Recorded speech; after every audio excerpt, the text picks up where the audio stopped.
Gold Roger stood on the execution platform, and the world held its breath. His hands were bound. His body was broken. The greatest pirate who ever lived was about to die, and everyone watching knew it. But then he smiled. Not the smile of a defeated man. Not resignation. Something else entirely. "My treasure," he said, and his voice carried across the square like thunder. "If you want it, you can have it. I left everything in that place." And with those words, he didn't just start an era. He broke something fundamental in how power works. Here's what they don't tell you. Roger conquered the Grand Line without a devil fruit, without an ancient weapon, without any of the supernatural advantages that defined every other legend before him. The Marines called it Haki. The world accepted that explanation. But if Haki was enough, why couldn't Rayleigh do what Roger did? Why couldn't Garp? Why couldn't Whitebeard, who had both the strongest Haki and the strongest devil fruit? What was Roger actually using when he heard the voice of all things? When he knew exactly where to go, what to do, when to move? When he turned a crew of misfits into an unstoppable force that reached Laugh Tale in a single year after centuries of failure? The answer isn't in his fists. It's in what happened the moment before he died, when he weaponized something more dangerous than any punch could ever be. When he demonstrated a form of power so absolute that 20 years later, the world government is still trying to contain the damage. Roger didn't conquer the world with strength. He conquered it with something they couldn't execute. Something that survived his death and grew stronger because of it. Something that's still reshaping reality right now, in ways you've been watching without understanding. What if everything you know about power in One Piece is backwards? What if the strongest ability isn't to destroy, but to make others believe? The day before Roger's execution, Fleet Admiral Sengoku sat in his office with a problem that terrified him more than any pirate battle ever had. They were going to kill the Pirate King. Publicly. Decisively. They would show the world that piracy led only to death, that the age of pirates was over, that order would be restored. Sengoku knew this was a lie, because 3 days earlier, when Roger surrendered himself, and yes, he surrendered, the Marines didn't catch him, he'd said something to Garp that Garp reported word for word. "I'm going to start something you can't stop. Not might start. Not hope to start. Going to start." Present tense. Certainty. Roger had no devil fruit to awaken. No army to deploy posthumously. No ancient weapon hidden as a fail-safe. So what was he talking about? Sengoku understood, then what most people still don't understand now. Roger had already won. The execution wasn't his defeat. It was his weapon. But to understand how a man wins by dying, you have to understand what Roger actually discovered at Laugh Tale. And it wasn't treasure. When Roger's crew reached Laugh Tale, something happened that broke Kazuki Oden completely. He laughed. Then he cried. Then he laughed again, so hard he collapsed. The entire crew did. They laughed at something so profound, so world-shatteringly absurd, that it retroactively recontextualized everything. Roger named the island Laugh Tale after that moment, but Oden wrote in his journal, "I wish we had been born in the same era as Joy Boy." That sentence is the key everyone misses. Not, "I wish we could have met Joy Boy." Not, "I wish Joy Boy were alive." I wish we had been born in the same era. Past tense. A specific time period. As if when you lived mattered more than who you were or how strong you became. Roger found proof that the world's timeline is wrong. That history was edited. That the current era, everything from the void century to now, exists in the shadow of something that was supposed to happen differently. And here's where it gets disturbing. Roger realized he couldn't fix it. The treasure, the truth, whatever Joy Boy left behind, it required something Roger didn't have. He was too early. The conditions weren't right. Laugh Tale showed him the answer to a question the world hadn't asked yet. So Roger did something unprecedented. He didn't try to force the solution.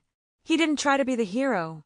Instead, he looked at the chessboard of history and asked, "How do I make sure the right person, in the right era, with the right power, finds this place?" His answer, create an era of searching. But not just searching for treasure. Searching for freedom. For truth. For the kind of world Joy Boy dreamed about. Roger needed to fundamentally reprogram what people believe piracy meant. And you can't do that with Haki. You do it with narrative. Let's talk about what happened in Logue Town, moment by moment, because the sequence matters. Roger is on the platform. bound, surrounded by Marines. The entire world is watching through visual den mushi. This is the most broadcasted event in history. The world government's ultimate propaganda moment. Crime doesn't pay. Power submits to justice. The natural order is restored. Then someone in the crowd yells, "Where's your treasure?" This might seem like a random heckler. It's not. Watch what happens to Roger's face. He smiles. Not surprise, recognition. As if he was waiting for that exact question. "My treasure? If you want it, you can have it. Find it. I left everything this world has to offer there." The executioners bring down their blades. Roger dies. The crowd goes silent. Then someone moves. Then another. Then the square erupts. Not in celebration of justice served, in riot. In hunger. In a single unified thought that drowns out everything the world government tried to program. There's something worth finding. The Marines try to suppress the broadcast, but it's too late. The words are out. And here's what most people miss. Roger didn't promise wealth. He didn't say gold, or power, or devil fruits. He said, everything this world has to offer. What does that mean? It means whatever you want it to mean. Roger spoke in universal language. The starving heard food. The oppressed heard freedom. The ambitious heard power. The curious heard truth. He turned his final words into a Rorschach test that reflected each listener's deepest desire back at them. This is the power they don't name. This is what Roger mastered that had nothing to do with Haki. He weaponized meaning itself.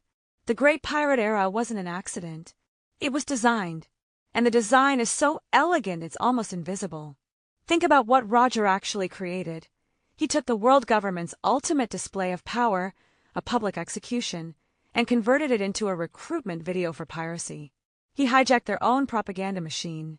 He used their reach, their visual den mushy network, their global audience, and in 30 seconds, he reprogrammed the world's understanding of what was possible. But here's the crucial part. He did it using something the world government can't fight. They can kill people with Haki. They can suppress devil fruits. They can erase history from books. But they can't kill an idea once it's distributed. They can't punch a belief. They can't execute a dream that lives in a million hearts. Roger understood something that Rox D. Zebek, for all his power, never understood. The strongest chains aren't made of sea stone. They're made of accepted reality. What people believe is possible defines what actually becomes possible. And Roger shattered that barrier. Before Roger's execution, piracy was crime. After Roger's execution, piracy was adventure. Before, the Grand Line was a death sentence. After, it was destiny. Before, dreams were foolish. After, dreams were the most rational thing in the world because someone proved they could come true. Roger didn't need to destroy the world government.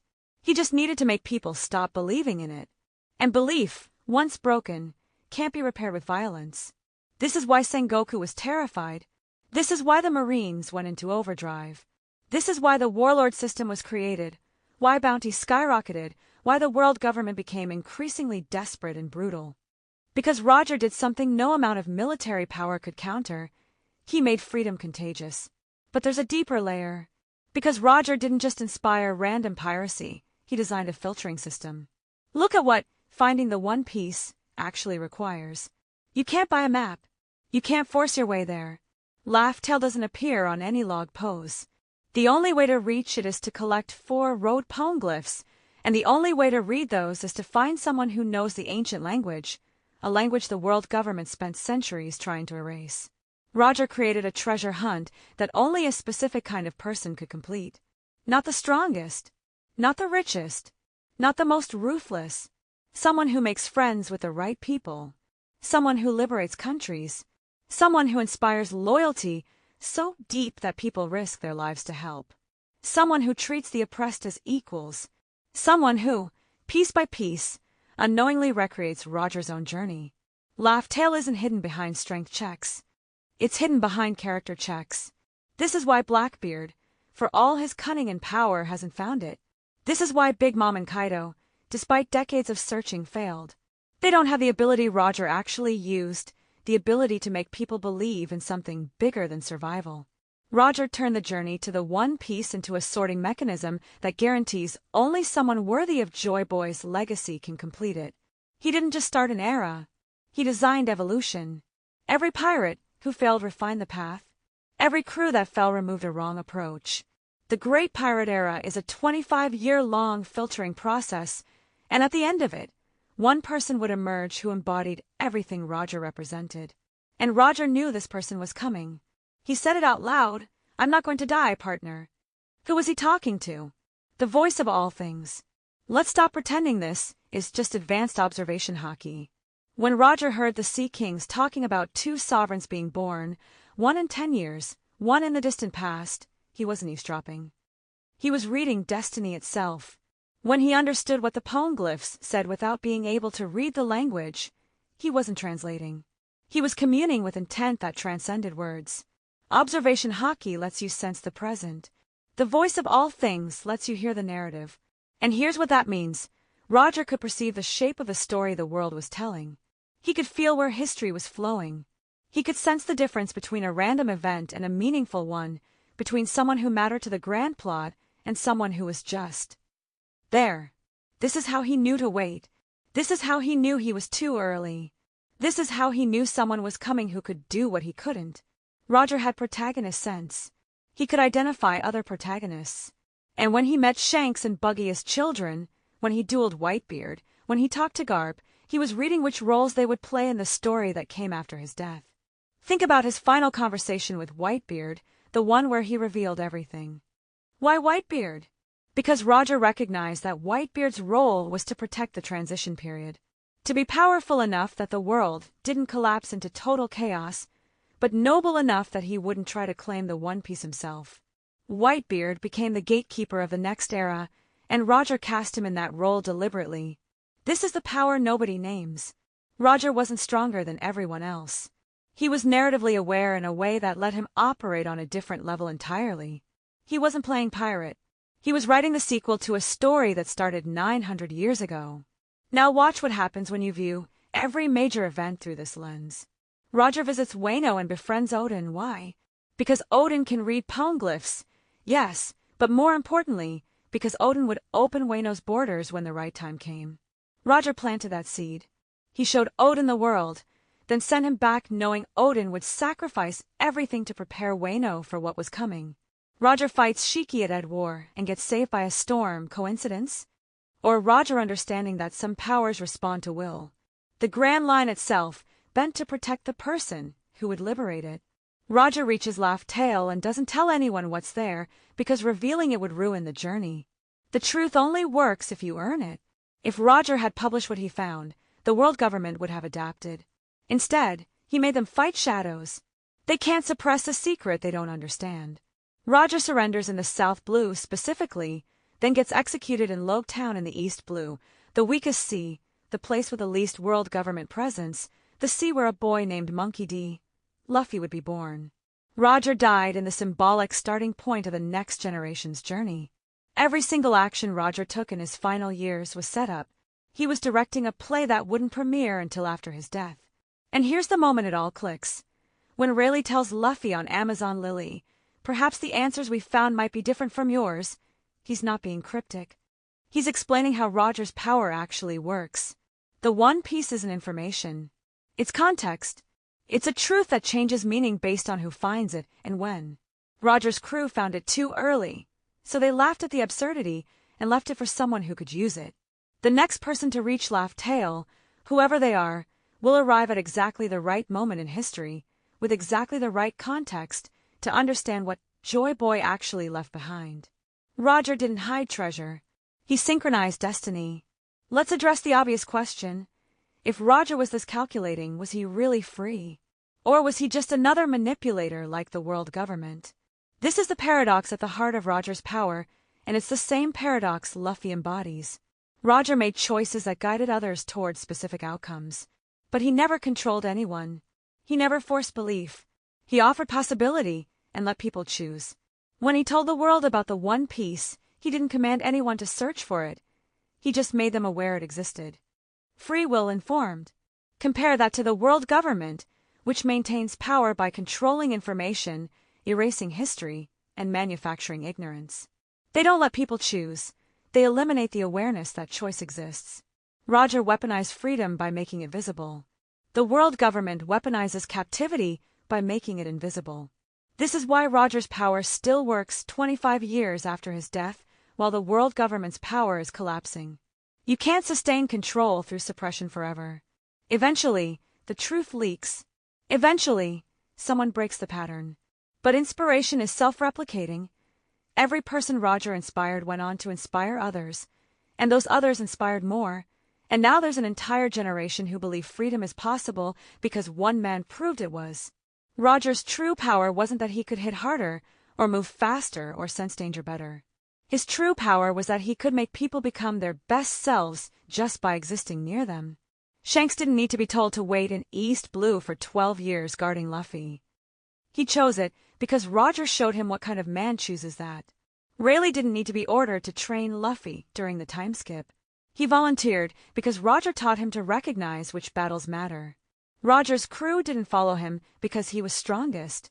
They followed him because he made them feel like they were part of something that would outlive them. That's not manipulation.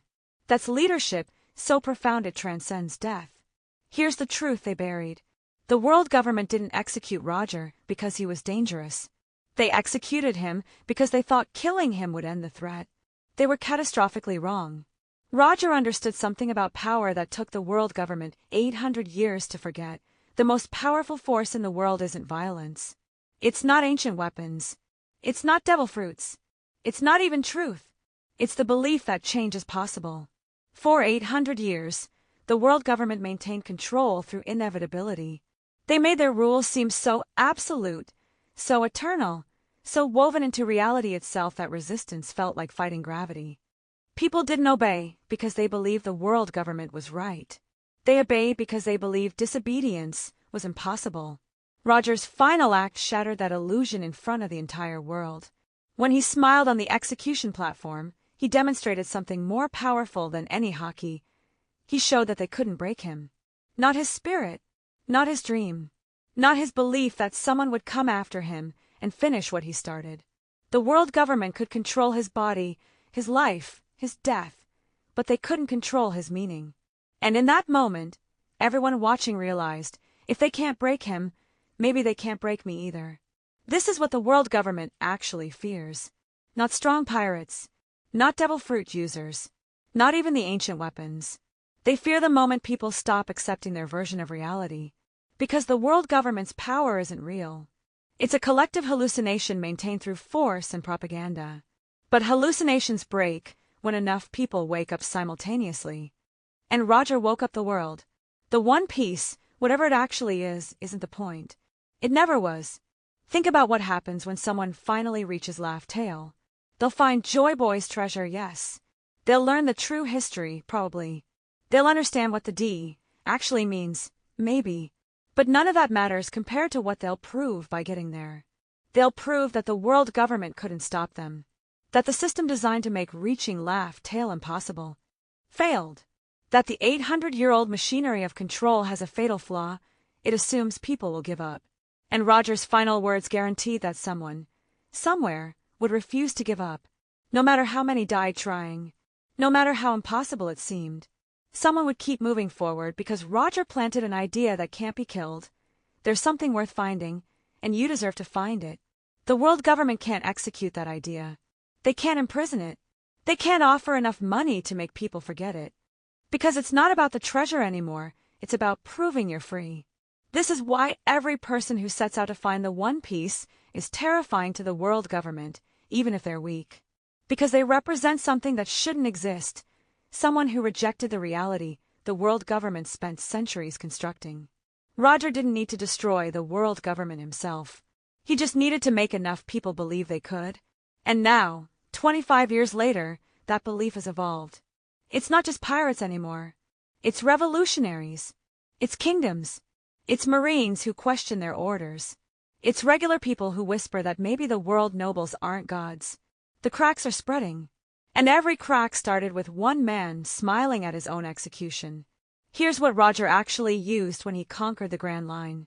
It wasn't Haki that let him defeat enemies. It was the ability to make enemies into allies. The Roger pirates didn't conquer through subjugation. They liberated territories, made friends, built networks of people who wanted to help them. By the time Roger reached Laugh Tale, he'd accumulated something more valuable than any devil fruit: goodwill that spanned the entire Grand Line. That's not combat power. That's social architecture.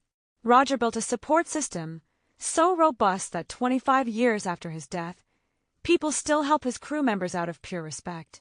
It wasn't Haki that let him find Laugh Tale, it was understanding that the journey was the test. The road poneglyphs weren't just map pieces. They were qualification checks. Each one required earning the trust of someone who'd been oppressed, forgotten, or hunted. Roger had to prove he was worthy of Joy Boy's legacy by recreating Joy Boy's approach to the world. It wasn't Haki that let him hear the voice of all things. It was narrative resonance. Roger was so aligned with the world's trajectory toward freedom that reality itself whispered to him. He didn't impose his will on the world. He synchronized with the world's deepest will and amplified it. The power Roger mastered was coherence. He made his existence mean something so profoundly that the universe bent toward him. Not through force, through clarity of purpose so absolute that everything he touched became part of a larger story. And then, this is the genius, he made that story bigger than himself. He set up a sequel that didn't need him. He designed a legacy that would grow stronger in his absence. The world government tries to control the world by suppressing meaning, by making history arbitrary, by insisting that power is random, that bloodlines don't matter, that dreams are delusion. Roger proved the opposite. He proved that meaning is real, that some people do matter more than others, not because of birth, but because of choice. That dreams aren't delusion, they're the most real thing in the world because they shape what becomes real. This is why Whitebeard's final words echoed Roger's. The One Piece is real. He wasn't confirming that treasure exists. He was confirming that Roger told the truth. That meaning is real. That the story is real. That some battles are worth dying for because they ripple forward forever. Whitebeard spent his final breath weaponizing the same power Roger used. He made everyone watching believe. And the world government still can't stop it.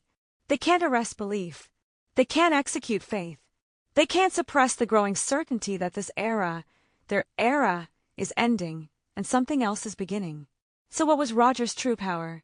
It was the ability to make his death matter more than his life. Most people's influence dies with them. Their power ends when their heart stops. Their legacy fades within a generation. Roger designed a legacy that activates when he dies, that grows stronger over time, that recruits every person who hears his story into continuing his mission, whether they realize it or not. Every pirate who sets sail inspired by his words is a soldier Roger recruited posthumously. Every kingdom that resists the world government is territory Roger claimed without ever visiting. Every person who believes freedom is possible is a victory Roger won from beyond the grave. He turned his execution into an incantation that keeps casting itself. The world government executed his body, but Roger's true self, his will, his dream, his absolute conviction that the world could be different, that survived. That's still out there, propagating through every person who refuses to accept that chains are inevitable. This is the power that Haki can't replicate. This is what the world government fears, more than any ancient weapon. Because weapons can be destroyed, armies can be defeated, even devil fruits can be contained. But you can't kill an idea whose time has come. And Roger ensured that his idea's time would come exactly when the world was ready to receive it. By the end of this, you understand what Roger actually did. He didn't conquer the Grand Line with superior force. He conquered it with superior understanding of how stories work, how belief propagates, how legacies are built. He recognized that real power isn't what you can destroy, it's what you can create that survives your destruction. The world government will fall not because someone punches hard enough, but because Roger made enough people believe it could fall. And that belief, once planted, can't be uprooted. It just grows, and grows, and grows, until the day someone stands on Laugh Tale, looks at what Joy Boy left behind, and realizes this was always inevitable. Because Gold Roger made it so.